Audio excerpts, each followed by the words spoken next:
வேதாகம துளி தேவனுடைய வார்த்தை உங்கள் இதயத்திற்கு தினமும் ஆசீர்வாதத்து துளி உங்களுடன் பாக்கியநாதன் பிரியதர்ஷினி. ஈசாக்கின் முழு வாழ்க்கை வரலாறு 2 நிமிட வேதாகமக் கதை.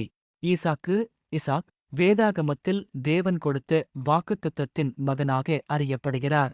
ஆபிரகாமுக்கும் சாராளுக்கும் வயது முதிர்ந்த காலத்தில் குழந்தை இல்லை. ஆனால் தேவன், உனக்கு ஒரு மகன் பிறப்பான் என்று வாக்குக் கொடுத்தார். தேவனின் வார்த்தையின்படி ஆபிரகாமுக்கு 100 வயதும் சாராளுக்கு 90 வயதும் ஆனபோது ஈசாக்கு பிறந்தார்.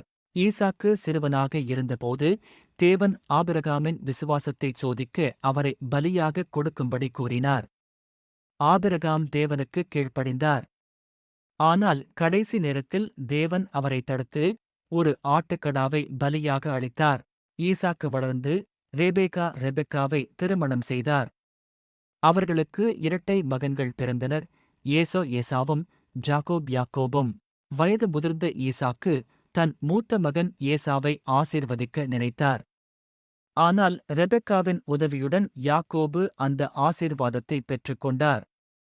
இதனால் சகோதரர்களுக்குள் பிரச்சினை ஏற்பட்டது.